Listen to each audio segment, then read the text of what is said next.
Yeah, thank you very much. It's a pleasure for me to be here. Thank you for inviting me. What I'll do in my paper, in my presentation, is I want to take a look at the causes of the high and fairly volatile agricultural commodity markets and their prices respectively. And the point I'm going to make here is that it is fundamentals rather than speculation that is at the heart of what we've seen since 2000, both with regard to price volatility as well as with regard to these high levels of agricultural commodity prices. And let me begin with the observation that the long-term trend of agricultural commodity prices that has been pointed downward, this trend has come to an end. The turn of the millennium also marks a mega trend reversal in international agricultural commodity markets. What we've seen since then is that agricultural commodity prices have tended to go up with significant fluctuations as in the past. That hasn't changed, as we shall see. But what has changed is the direction of price changes. And as I said before, we'll try to make the point that it's fundamentals rather than speculation that is driving these developments. And indeed, what we've seen since the turn of the millennium is that global demand growth has outpaced the growth in supply. Global demand continues to grow at a rapid pace, as we know, because of continued very rapid population growth and because of per capita income and consumption growth, all of this in developing and newly industrializing countries. On the other hand, supply is not keeping pace with the growth in demand for a variety of reasons. All those have been mentioned already, so I can be brief here.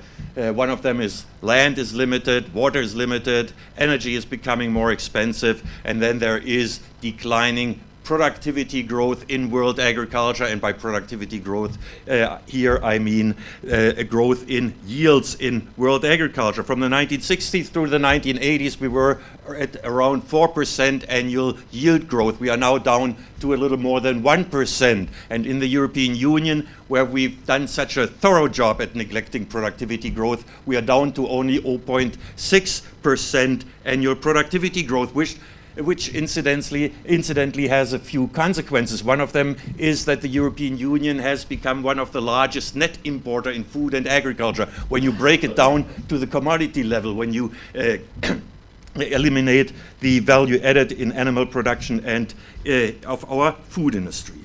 And finally, there's the growing competition for the scarce natural resources in world agriculture between food crops on the one hand and non-food crops on the other hand. And biofuel is considered to be a major issue in this regard. But this argument of resource competition obviously applies to all non-food crops that are grown on land that could potentially be used for food production, such as cotton, rubber, flowers, and ornamentals, to mention only a few. And I'll come back to that a little later. I just want to present to you a price projection that we've done at Humboldt University 5 years ago, where we looked at the time period 2003-2005 to 2015-17, and we looked, as you can see, at wheat, corn, all other grains lumped together, oilseeds lumped together, and sugar. And the results of our price projections was that during the time period that we've analyzed, we expected prices to go up in the range between 50 to 100%. And we were severely criticized by some. They were arguing, you have the wrong data, you have the wrong model, and you did everything wrong anyway. But we are now close to 2015-17 or 2016. We are in 2014. So it may be worth to take a look at where we are. And when you look at, say, wheat, the price right now is close to what we projected. It's close to $272 per metric ton. So we are in that range already, which simply means that hunger and all the attendant problems will increase, have increased, and will continue to increase. But more importantly, we were, of course, interested in what was driving the results, because our analysis was one of the first ones to project such high increases in agricultural commodity prices. And the results of this question, or the answer to our question was that on the demand side, it was obviously the rapid growth, continued rapid growth in the world population and per capita consumption growth, both in developing countries and newly industrializing countries. But what surprised us was that on the supply side, it was the decline in agricultural productivity growth together with increasing prices of energy that were at the heart of this high increase in agricultural commodity prices. And in 2008, some of you may remember, the World Bank had released a study in which it was claimed that 70 or 80% of the price spike that we had seen during that time was the result of biofuel production, which was growing rapidly around the globe at that time. And I want to spend a few minutes or 2 minutes on demonstrating that this cannot be possibly in the range of what one can reasonably expect. Let's assume that the demand elasticity for agricultural commodities on aggregate is minus 0.3. By all estimates that we have, our cropland that is used globally for biofuel production is around 4%. And this simply means that the overall price increase caused by biofuels around the globe is in the range of around a little over 13%. But these 13% are an upper bound because this back of the envelope calculation neglects two major variables. One is that when you produce biofuels, you produce byproducts, and the byproducts have the tendency to reduce overall price levels. And the second reason, which is probably even more important, is that in two of the three most important biofuel producing countries, namely the United States and the European Union, a considerable portion of the expansion of the biofuel acreage came at the expense of set-aside land. So if you take account of this as well, you can certainly assume that maximum price increase since the turn of the millennium caused by biofuel is in the range of 6%, and the portion that is caused by biofuel production in the European Union is around 1.2%. Actual price increases in agricultural commodities in that period, as we all know, has been clearly more than 100%. So this whole debate about biofuel driving high and volatile prices is much ado about very, very little, and it distracts from the underlying root causes of increasing agricultural commodity prices. Let me now turn to the causes of price volatility, and I want to begin with 3 slides. The first slide depicts monthly average prices from the 1950s through 2010. And this is the price for wheat, and what you can see is the long-term downward trend in agricultural commodity prices. You see limited fluctuations around this long-term trend, but the occasional sharp spike, such as in the early 70s and then again 2007, 08. And this is, so we see these spikes, but we don't see deep troughs in this price series. And this asymmetry in the price fluctuations has caused some to think or to speculate that it's the wicked speculators that are at the heart of these price spikes. However, our colleague Brian Wright, who you probably all know, came up with a straightforward explanation of this asymmetry.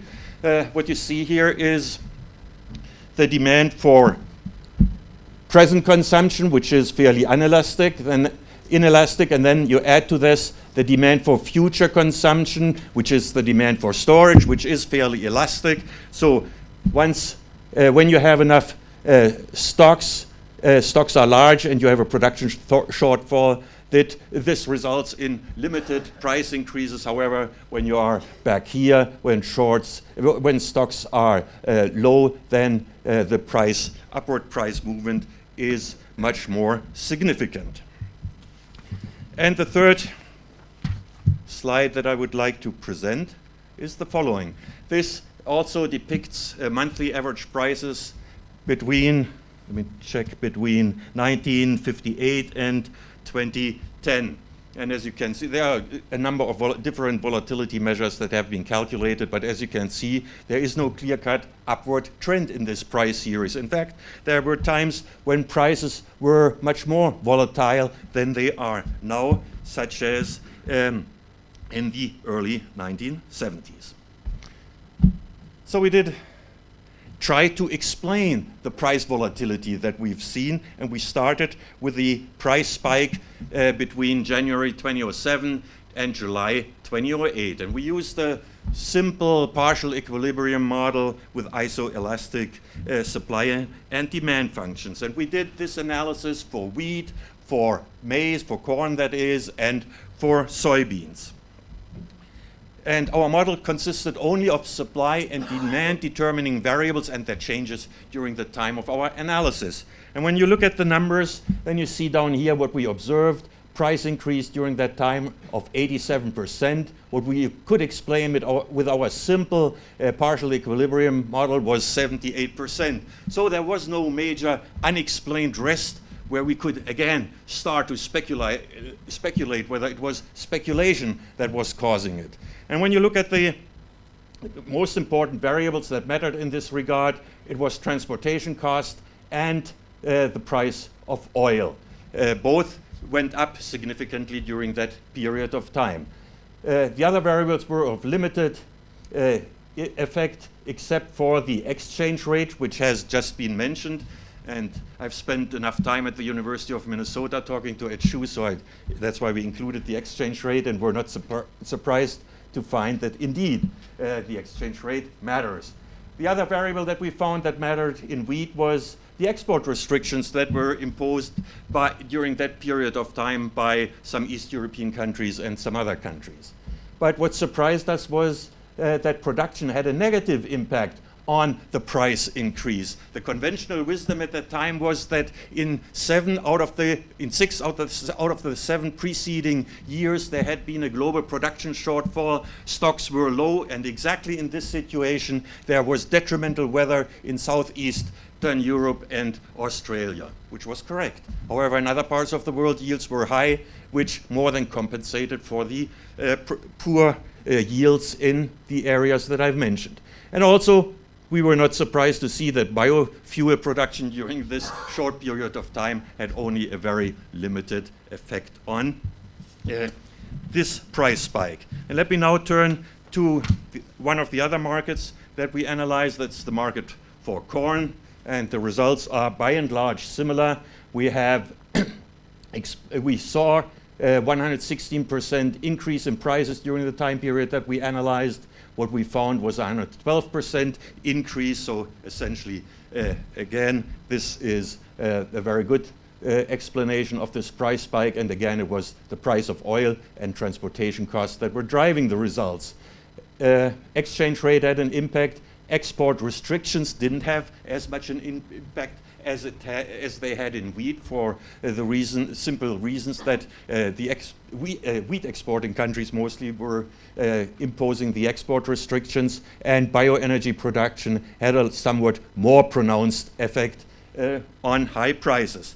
But in production during that time period in corn actually increased the price spike. And with that, let me conclude. What I've tried to say here is that international price volatility hasn't increased, but what has actually happened in Europe and not elsewhere is that the perceived price volatility has gone up because we've changed the common agricultural policy. In the past, agricultural prices were set by policy decisions. We were completely insulated from price fluctuations outside in the rest of the world, and this is no longer the case. Some other papers have made the point, so I don't want to go into too much detail, but it has become clear to me this morning that speculation is necessary for markets to serve as insurance against risk, and speculation, if at all it has an impact, it tends to reduce prices in international markets and price volatility. Thank you for your attention, and I shall be glad to answer any questions you have.